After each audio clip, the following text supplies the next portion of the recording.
bien et bienvenue dans cette nouvelle vidéo. Aujourd'hui vidéo un petit peu particulière parce que j'avais trop envie de reprendre une trend que je vois depuis ce début d'année, même si on est en mars et que c'est un petit peu tardif, je suis bien d'accord. Vous connaissez la trend 2026 et le nouveau 2016 et en fait je me suis dit, est-ce que la moi de 2016 serait fière de ma vie actuelle en 2026? Donc on va essayer de répondre à cette question et tout en faisant ça, je vais vous partager mon make-up de l'époque. Je vais essayer de refaire le make-up que je faisais en 2016, il y a 10 ans les amis. Anyway, j'espère que cette vidéo va vous plaire, je pense qu'elle va faire ressortir de sacrés souvenirs et j'ai hâte de voir tout ça. Donc on va commencer comme d'habitude par mettre un peu les cheveux en arrière parce que là, vous allez voir qu'en 2016, je mettais vachement plus de matière que ce que j'ai l'habitude de mettre maintenant en fait. On va commencer par l'anti-cerne. Alors j'ai essayé de reprendre les produits que j'utilisais à l'époque. Malheureusement, j'en ai plus beaucoup en fait, forcément ça fait 10 ans. Donc je vais remettre l'anti-cerne que je mets d'habitude, l'anti-cerne Luna comme d'hab. Mais je vais l'appliquer comme je l'appliquais en 2016, soit avec un pinceau les amis. Parce que ça c'est très récent que je applique mon anti-cerne au doigt. Avant je le faisais au pinceau. Déjà pour remettre dans le contexte les amis, il faut savoir qu'en 2016, c'est l'année où j'ai eu 18 ans. Genre c'était l'année de mon bac. Franchement c'était une grosse année hein, parce que 2016, année du bac, année du permis, année où j'ai eu ma première voiture, année où j'ai commencé mes écoles sup. Franchement il s'est passé plein de choses. Quand je remets dans le contexte, c'est un peu un délire. Donc je pense que franchement 2016 c'était une des années les plus chargées peut-être de mon existence. Donc ouais, vraiment grosse année en 2016. En vrai, je pense que s'il y a bien un truc qui n'a pas changé depuis 2016, ça va être toute la catégorie mes amours et love life. Et je pense que ma vision de l'amour n'a pas du tout changé non plus. Clairement, il se passait rien en 2016, il se passe rien de plus en 2026 hein, les potes, on va pas se mentir. Mais je pense que ma vision de l'amour par rapport à ça n'a pas changé. J'ai toujours cru un peu au grand amour, sans pour autant le chercher. Mais j'ai toujours cru que ouais, il y avait des amours vachement forts qui pouvaient exister et que tout le monde allait trouver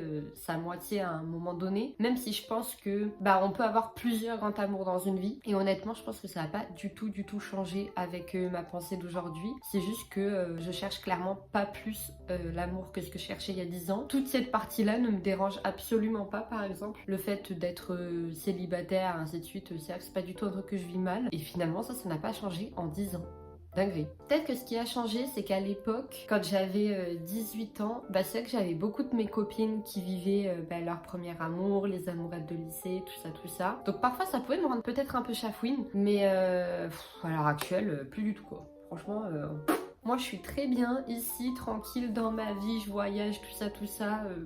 Laissez-moi dans mon truc. On va passer au plus gros projet de cette vidéo qui est l'application du fond de teint. Et fond de teint que j'ai retrouvé les amis. C'était celui-ci que je mettais à l'époque. Le fond de teint Clarins. Petite anecdote. Je savais qu'à l'époque j'avais vraiment de l'argent à perdre apparemment. J'avais deux fonds de teint. J'avais un fond de teint été parce qu'on vit dans le sud, le soleil, tout ça. Donc plus foncé. Et un fond de teint hiver beaucoup plus clair. 10 ans après je me dis que ça mais frérot c'est beaucoup trop foncé hein. Je sais pas ce que j'avais mais... c'est pas possible. Donc on va mettre très clairement celui-ci, qui est le Clarins numéro 110. Je ne sais pas ce qu'il donne, hein, parce qu'après 10 ans, s'il faut... Ah non! Ah non, ça va. Alors il était bouché, et je l'ai débouché. Ça donne ça. Ça va être un délire, parce que j'ai pas mis de fond de teint depuis cette année-là, je crois. Le fond de teint, avec le temps, j'en mets plus du tout. Parce que je trouve que ça fait trop...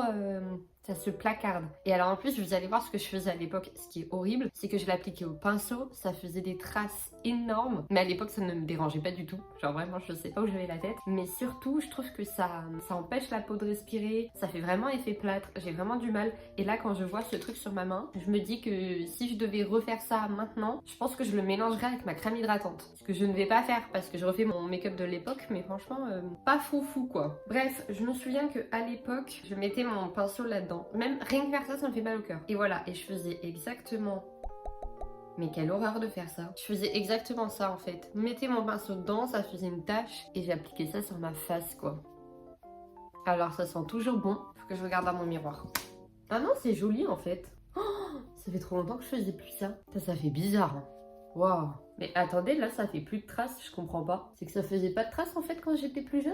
Bref, donc pour revenir à mon histoire, je pense que l'amour ne me gêne pas non plus parce que c'est encadré de très très belles amitiés. Et ça c'est un truc dont je peux être fière en 2026, c'est que j'ai toujours de très très belles amitiés et que j'ai des amitiés de 2016 qui n'ont pas changé. Ma team de l'époque est toujours là. Le cœur de mes amis est toujours là et ça c'est franchement un truc beau. Et je sais pas si ça arrive à tout le monde de garder des amitiés comme ça aussi longtemps. Et ça je trouve ça trop trop bien. Je pense que notre amitié elle a évolué parce qu'avec le temps franchement forcément ça change. Il y a eu des hauts, il y a eu des bas. Mais la finalité c'est qu'on est toujours là. Et franchement maintenant quand je vois le groupe d'amis proches, vraiment le cercle d'amis de mes potes que j'ai rencontrés au collège, donc ça date de avant même 2016, on est toujours aussi proches. Et en fait je trouve que maintenant c'est juste vraiment l'amitié. Je sais même pas si on peut parler de ça d'amitié, c'est plutôt de famille. Genre vraiment quand j'y pense, on va chez l'une, on va chez l'autre comme si c'était vraiment des cousines. Enfin, on a passé un cap quoi. Genre franchement on a passé un sérieux cap. Et ça je trouve ça trop trop bien. Et franchement on peut en être fier parce que c'est bien d'être entouré, c'est bien d'être entouré de personnes qu'on aime. Et voilà, et en fait je pense que l'amour prend forme sous plein de formes différentes et que l'amitié est clairement une forme d'amour. Et voilà, j'aime trop mes copines et je suis trop contente qu'elles soient dans ma vie, donc voilà. En plus j'ai beaucoup bougé pour le coup. En 10 ans il y a quand même plein de choses qui ont changé. J'ai l'école supérieure, la vie professionnelle, la vie à l'étranger. Forcément j'ai rencontré plein d'autres personnes, donc c'est trop bien parce qu'en 10 ans mon nombre de personnes à qui je tiens il a vachement grossi. Et je trouve que je suis trop bien entourée et ça je trouve que j'ai trop de chance par rapport à ça. Et en vrai je suis pas sûre qu'en 2016 je pensais que j'allais être aussi bien entourée 10 ans plus tard parce que j'ai toujours été un peu introvertie. Je suis pas quelqu'un qui parle forcément aux gens s'ils viennent pas me voir. Et donc très clairement je suis pas sûre que je m'étais dit que j'allais avoir autant de connaissances partout où je passerai en fait. Parce que c'est surtout ça dont je me rends compte. J'ai toujours cru que j'avais un petit peu du mal à créer du lien, tout ça. Et en fait finalement avec les expériences 10 ans plus tard, je me rends compte que peu importe l'endroit où je passe, je rencontre toujours des gens et je me lie toujours d'amitié avec certaines personnes. Donc franchement il y a juste zéro problème, c'était juste dans ma tête. Donc là-dessus je trouve ça vraiment trop trop trop bien. Et sinon le fond de teint les amis, on en pense quoi? Je sais pas si vous voyez très bien avec cette lumière, mais je trouve que ça va, je l'ai bien appliqué en fait. Franchement il a bien tenu et ça fait pas non plus plâtre. Dans ma tête j'avais un souvenir de plâtre et en fait pas du tout. Je suis contente parce que je m'étais dit en gros cet après-midi je travaille et je m'étais dit ouais cet après-midi il va falloir que je me démaquille et que je me remaquille. Et en fait peut-être pas forcément. Tili. Ensuite on va passer à une autre dinguerie les amis. On va passer aux yeux avant de finir mon teint parce qu'à l'époque je faisais comme ça. Faut savoir qu'à l'époque je me maquillais, il me semble que je mettais juste un peu de marron sur les yeux et après je mettais un trait d'eyeliner les potes. Vraiment l'eyeliner c'est vraiment 2016 era. J'ai pas retrouvé exactement ma palette de maquillage de l'époque, mais donc j'ai pris une palette que je mettais quelques années après en 2019 parce que celle-ci je l'ai achetée en Chine et je suis partie en Chine en 2019. Donc on va remettre un peu ça et je me souviens que je mettais du marron mais qui quand je le mettais se voyait pas de fou. Donc on va partir sur cette teinte là et je pense que ça va un peu se rapprocher de tout ça. Oh, c'est joli. J'avais oublié à quel point cette palette était très très belle. Par rapport à 2016, je pense en revanche que s'il y a un truc qui a carrément changé les potes, c'est ma vision du travail. Ça c'est un gros morceau, hein, faut qu'on en parle. Et voilà. Bon, vous voyez pas grand chose, mais moi je vois un peu la diff et j'aime bien. On va tenter de mettre l'eyeliner qui est juste ici. Nocibé. Alors à l'époque, là j'ai un petit stylet qui est super pratique, qui j'espère marche encore. Oui, il marche encore. Mais à l'époque, je me souviens, j'avais pas du tout un petit stylet comme ça. J'avais un truc qu'on trempait comme du mascara en fait. Je sais pas si vous voyez, comme un pinceau qu'on trempait dans un pot. C'était la galère à mettre et très clairement, je suis pas du tout sûre que je réussisse à le mettre maintenant parce que l'eyeliner, j'ai jamais été très bonne pour mettre un trait d'eyeliner. Et surtout, après coup, je trouve que j'ai pas du tout des yeux à liner donc attendez, ça va me faire bizarre. Oula, faut que j'essaye de me concentrer. Ce qui m'a toujours dérangé avec le liner, c'est que je trouve qu'on voit un peu la paupière, genre faudrait que j'en mette sur le dessous. Mais à l'époque, j'en mettais pas dessus, je mettais juste comme ça. On va essayer de faire l'autre œil et après je raconte ma vie. Non, j'ai bougé. J'ai un peu débordé là, mais bon, ça va le faire. Ça me perturbe de me revoir avec ce make-up, genre vraiment, c'est délirant. Je vais le rattraper avec un peu de... C'est ça que je peux mettre dessus. Voilà, ça se voit plus. tranquille. Bref, donc la vision du travail a de fou changé depuis cette époque-là. On se remet dans le contexte, j'avais même pas encore commencé mes études supérieures. Mais je me souviens qu'on parlait beaucoup avec mes copines à qui je suis toujours proche à l'heure actuelle. On refaisait énormément le monde. En plus, la dernière année du lycée, l'année du bac, c'était vraiment une époque où on avait tendance à s'imaginer plus tard. On se posait beaucoup de questions sur notre futur. Je me souviens avoir souvent dit la phrase oh, j'ai trop envie de voir ce qu'on va devenir dans 10 ans. Comment sera notre vie dans 10 ans. C'était un sujet qui revenait très fréquemment. Voilà quoi, l'année du bac, donc forcément on se pose plein de questions. Forcément on se demande si notre bac on va l'avoir, mais on se demande qu'est-ce qui va se passer après le bac. Donc logique, on se posait plein de questions. J'ai toujours été quelqu'un de très carriériste. J'ai toujours mis au centre de ma vie ma carrière. Et ça depuis très jeune et depuis je pense depuis toujours finalement. Et j'avais une vision du travail qui était assez, je dirais pas restrictive, mais assez tranchée. Déjà quand j'étais plus jeune, je voulais absolument être riche. Parce que je me disais, le fait d'être riche, ça rend tout plus simple. Donc il faut que je sois riche. Et pour être riche, il faut que j'ai un métier, un bon métier entre guillemets. Donc un métier à responsabilité, faire un truc où voilà, je pouvais prendre des décisions. C'était vraiment ma vision du travail à l'époque. Et en vrai, en 10 ans, ça a tellement changé les amis, c'est une dinguerie. Déjà, j'ai plus pour projet d'être hyper riche. Enfin, si, bien sûr que j'aimerais bien être riche parce qu'effectivement ça simplifierait beaucoup de choses. Mais pas avec les mêmes ambitions derrière. Si je deviens riche, j'ai accompli ma vie. C'était vraiment ça, le schéma que j'avais quand j'étais plus jeune. Or, à l'heure d'aujourd'hui, pour moi, être riche n'est pas synonyme de réussite de vie. Bien évidemment, ce serait trop cool et bien évidemment, ce serait un accomplissement. Mais je suis pas sûre que ça me nourrirait entièrement. C'est ça que je veux dire. Alors qu'à l'époque, je pensais que ça allait juste combler ma vie. Et en fait...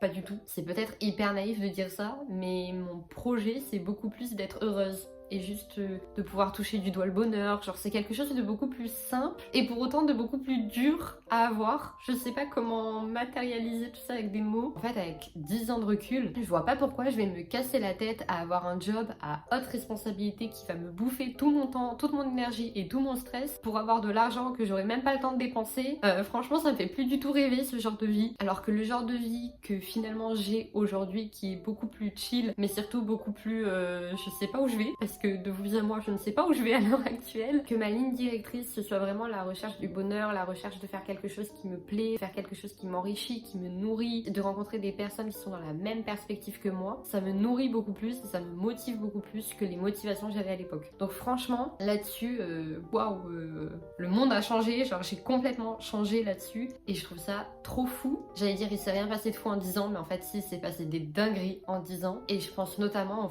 qu'en fait en 2016, les potes, la Corée n'était même pas encore rentrée dans ma vie. Waouh, le délire. Parce qu'à l'heure d'aujourd'hui, je me vois pas ma vie sans Corée. Enfin, sans tout ce que la Corée représente pour moi. Oh, attendez, mais là, je suis en train de capter un monde. Parce qu'effectivement, moi, je suis tombée dans la Corée en 2019. Quand je suis partie en Chine, j'ai découvert les dramas, j'ai découvert la K-pop avec bien évidemment BTS. D'ailleurs, hier, c'était le concert de BTS. Je savais qu'il fallait que j'en reparle dans cette vidéo. Mais la dinguerie, quoi. Enfin, moi, j'ai connu la K-pop et j'ai connu la Corée à travers BTS, donc ça représente trop de choses et surtout ça représente trop une période de ma vie en fait parce que c'est un des seuls groupes que j'ai vraiment suivi et qui a vraiment été très présent dans ma vie à un certain moment. Et puis comme je les ai connus en 2019, en vrai je trouve que c'est un peu le moment de leur carrière où leur carrière a évolué et qu'elle est devenue très internationale. D'ailleurs je pense que c'est pour ça que je les ai connus à ce moment-là comme plein d'autres personnes. Il y a eu vraiment un moment où je pense qu'on a un peu grandi ensemble. En plus on a un peu le même âge donc je pense que les questionnements qu'ils avaient, c'était les questionnements que moi je pouvais avoir dans ma vie. Et par exemple là avec la sortie de leur nouvel album, sur les réseaux sociaux, je vois pas mal de gens qui adorent, je vois pas mal de gens qui sont un peu plus réticents et c'est normal parce que en plus ils parlent à tellement de monde que forcément il y a des gens qui adorent, il y a des gens qui aiment moins. Mais je vois beaucoup de personnes dire ah ça m'a déçu, je pensais qu'il y aurait beaucoup plus de paroles en coréen et surtout c'est un style que j'aime moins. Et à contrario moi c'est fou parce que déjà je m'attendais à rien. Genre j'avoue que quand ils sont partis il y a 4 ans j'avais le seum, mais entre temps pendant 4 ans effectivement ils étaient pas là, j'ai comblé l'espace quoi. Enfin je suis désolée mais la vie je vais pas rester bloquée sur des gens qui ne sont pas là. Donc j'ai grandi, j'ai évolué, puis j'ai fait ma vie. Enfin BTS n'est pas non plus le centre de ma vie je veux dire. J'ai fait d'autres choses, j'ai connu d'autres groupes, mes goûts musicaux ont également évolué. Et là quand ils sont revenus je m'attendais pas forcément à des choses hyper particulières et surtout j'avais pas forcément suivi leur comeback. Je prenais ça avec beaucoup de distance parce que pas forcément le temps de m'intégrer dans leur comeback. Quand j'ai écouté leur album avant leur concert vendredi soir. En vrai j'ai trop kiffé et ça m'a fait trop plaisir parce que justement c'était un genre musical qui est hyper actuel dans ce que j'aime actuellement. Par exemple dans Body to Body, j'adore l'instru qu'il y a derrière et c'est vraiment l'instru qu'il y a derrière, c'est vraiment le genre de musique qui me fait kiffer maintenant. Donc je suis trop contente de les retrouver dans ce genre là et peut-être avec un côté un peu plus mature par rapport à ce qu'ils avaient avant. Et je pense que j'aime bien parce que ça correspond également à ma vie actuellement et voilà. Mais bref, je me suis grave éloignée du sujet et je ne sais pas comment j'ai fait pour caler BTS dans cette vidéo qui n'était pas prévue où j'en parle. Non mais ça c'est parce que le concert était hier, j'avais trop besoin d'en parler. Bref, je vais mettre un peu de mascara parce qu'il faut que j'avance dans mon make-up aussi. Donc à l'époque je mettais du mascara. Pour tout vous dire, j'avais deux trucs de mascara. Comme vous voyez, j'avais un truc beaucoup plus vieux et un truc beaucoup plus récent parce qu'en fait j'aime pas les gros paquets de mascara et j'ai toujours aimé le mascara très très simple. Donc ce que je faisais, c'est que je mettais un coup de brosse de mon mascara qui est plein sur mes cils et après je l'appliquais bien avec ma brosse qui était vide. Je sais pas si vraiment ça servait à quelque chose. Je vais en mettre très très peu parce que à l'heure actuelle je suis vraiment pas fan du mascara. Enfin c'est pas que je suis pas fan, je trouve que ça fait des cils trop beaux et un regard trop beau, un regard de biche. Enfin j'aime bien le porter en soirée mais après en journée je trouve que c'est pas forcément pratique parce que ça coule, tout ça, c'est un peu relou quoi. Et ben comme vous voyez ça fait longtemps que je mets plus de mascara parce que mon mascara il a un peu séché et ça ne se voit pas trop. Anyway, voilà, on va partir sur ça. Donc effectivement, je me rends compte qu'il y a plein de choses qui ont changé en fait depuis 2016 et qu'il y avait un arc de ma vie que je n'avais pas encore touché, qui était celui de la Chine, qui est arrivé en 2019. Donc en vrai, en 2016, j'avais quand même une vie qui était à des années-lumière de ma vie d'aujourd'hui. Si ma vision du travail a beaucoup changé depuis ce temps-là, il y a un autre sujet dont il faut qu'on parle et qui a énormément changé. Il y a un truc que j'ai oublié les potes. Avant d'appliquer mon fond de teint, j'ai appliqué une base. Alors, attendez, je viens d'avoir une illumination. J'ai appliqué pas que ça. Ça, c'est une poudre libre matifiante. Et effectivement, avant d'appliquer mon fond de teint, je mettais la poudre libre matifiante. Mais je mettais aussi une base. Je me souviens, c'était un truc Sephora que je pchitais sur ma main pour faire en sorte que ça tenait bien. Du coup, là, je vais pas le mettre parce que la poudre libre, moi, je préfère la mettre avant le fond de teint et après l'anti-cerne. C'est une poudre comme ça, là. Ça permet vraiment de matifier et de flouter votre teint. Et en gros, ça va faire en sorte que tous les pores de la peau, parce que moi, j'ai un peu les pores dilatés, j'aime pas trop ça. Ça va un peu les flouter et quand vous mettez ça sur du fond de teint, ça rend trop bien. Et surtout, moi je mets beaucoup ça avant de sortir en soirée où je sais que la nuit va être très longue. Ça permet au maquillage de ne pas couler et de ne pas faire ce côté maquillage qui luit. Donc voilà, poudre matifiante, c'est trop bien. Mais j'ai oublié de le mettre. Et c'est pas grave. Et donc ensuite, parce que quand j'étais jeune c'était ça que je faisais un peu mon teint, mes yeux, et je revenais sur mon teint plus tard et je mettais, bon bah je le finis, hein. J'en ai racheté un nouveau, mais je finis, je mettais ma petite terracotta, mon petit bronzer juste ici en 3, ça n'a pas changé, sauf que maintenant je le fais un peu moins en 3, mais avant je le faisais vraiment en 3. Et donc ce qui a changé de fou depuis 2016, et il faut absolument qu'on en parle, bien évidemment c'est ma relation avec moi-même et bah, tout ce qui est santé mentale et moi en tant qu'être humain quoi. Genre bien évidemment qu'en 10 ans je change de fou. Je pense que là il y a trop de sujets à aborder que je sais même pas par lequel commencer. Déjà, je pense que ce qui a le plus changé par rapport à 2016, c'est ma relation avec mon corps. Il faut savoir qu'à cette époque-là, j'étais un peu ronde. Honnêtement, j'étais rondouillette jusqu'à assez tard. Pourtant, en 2016, j'avais pas du tout une bonne relation avec moi-même. Genre, déjà, je m'aimais pas forcément physiquement. Enfin, c'était très ambivalent en fait. Et surtout, j'étais très sévère avec moi-même. Tout ce qui est relation avec la nourriture, j'ai toujours eu un peu quelques soucis, on va dire, avec la nourriture. J'ai une relation complexe avec la nourriture. Mais avec le temps, ça s'est vachement apaisé, je trouve, mine de rien. Même si j'ai encore des traces de quand j'étais plus jeune. Parce que voilà, quand j'étais plus jeune et à cette époque-là, bah, j'étais toujours un peu plus rondouillette. Et il faut savoir que les jeunes à l'école, ils sont pas du tout sympas. Donc je vivais mal ce fait d'être un peu ronde. Et en fait, la dernière année de lycée, ça fait partie des années où j'ai commencé à vraiment perdre du poids et à me sentir mieux. Mais du coup, ça devenait un petit peu obsessionnel. Je ne m'autorisais pas à manger des sucreries ou des trucs comme ça, mais si je le faisais, après je m'en voulais, enfin c'était vraiment compliqué. Et donc j'avais une relation avec mon corps qui était pas du tout saine. Je regardais toujours, ouais mais là ça va pas, là ça va pas. En plus, bah, fin de lycée, c'est un peu la période où on a un peu d'acné et tout. Et pourtant j'ai de la chance, j'ai jamais eu, je touche du bois, je touche ma tête, j'ai jamais eu trop d'acné, mais j'en avais un petit peu à cette période-là. Et c'est vrai que du coup, c'est vraiment une période de notre vie, je trouve, où on se regarde beaucoup et on n'est vraiment pas du tout tendre avec nous-mêmes. Et l'environnement dans lequel on est, qui est des jeunes lycéens, n'aide pas du tout ça. En vrai, 10 ans plus tard, chill, hein. Franchement, très chill. 10 ans plus tard, je vous avoue que j'ai plus du tout... Enfin, ce qui qui me perturbait quand j'étais plus jeune ne me perturbe plus du tout maintenant. Et au contraire, là que j'approche la trentaine, je déteste dire ce mot. Là que je grandis un petit peu plus, on va dire, je m'aperçois qu'en fait mon corps, on a tous des corps différents et on a tous des corps qui sont très beaux. Et franchement, faut pas se prendre la tête avec un corps, sachant que notre vie est quand même assez courte sur cette terre et que franchement, on va pas s'arrêter à manger un plat de pâtes ou pas. Vous voyez ce que je veux dire? Franchement, j'ai vachement grandi là-dessus et je suis vachement passée à un cap où en fait, je m'en fous. Avoir un corps parfait, c'est pas du tout ma priorité. Tant que je suis à l'aise avec moi-même et que moi je me trouve bien, c'est le principal. Alors qu'il y a 10 ans, je pense que j'avais besoin, je me trouvais bien que si dans le regard des autres j'étais bien. Je pense que c'est un peu ça. Alors que là, ça a complètement changé. C'est juste mon regard et puis basta quoi, on s'arrête là. Et finalement, c'est beaucoup plus sain. Donc j'encourage tout le monde à faire ça, mais c'est pas forcément évident. Et ensuite, je pense qu'effectivement, s'il y a un truc qui m'a profondément changé, mais que je ne connaissais pas en 2016, c'est que en 2016, j'avais l'impression d'avoir une vie grave, par rapport à ma vie d'aujourd'hui, j'ai l'impression que j'avais une vie beaucoup plus, pas restreinte, mais comme si je voyais pas aussi loin que ce que je pouvais voir aujourd'hui. Je sais pas comment dire. En 10 ans, il s'est passé tellement de choses. Ma moi de 2016 n'aurait jamais imaginé tout ce que j'aurais pu faire, sachant qu'on se remet dans le contexte. En 2016, c'était ma première année en école supérieure et donc j'étais en école sup à Aix-en-Provence. J'habitais à 40 minutes d'Aix et j'avais pris un appartement, je me souviens. Et à cette époque-là, je pleurais déjà tous les week-ends quand ma mère me redéposait dans mon chez-moi. Il y avait plein de choses qui se passaient, franchement, niveau santé mentale, c'était pas non plus ma meilleure période. C'était pas ma pire année, mais franchement, c'était pas ma meilleure année non plus. Donc c'était très compliqué de gérer un peu tout ce qui se passait, de gérer l'entrée à l'âge, je dirais pas adulte, mais l'âge un peu plus adulte.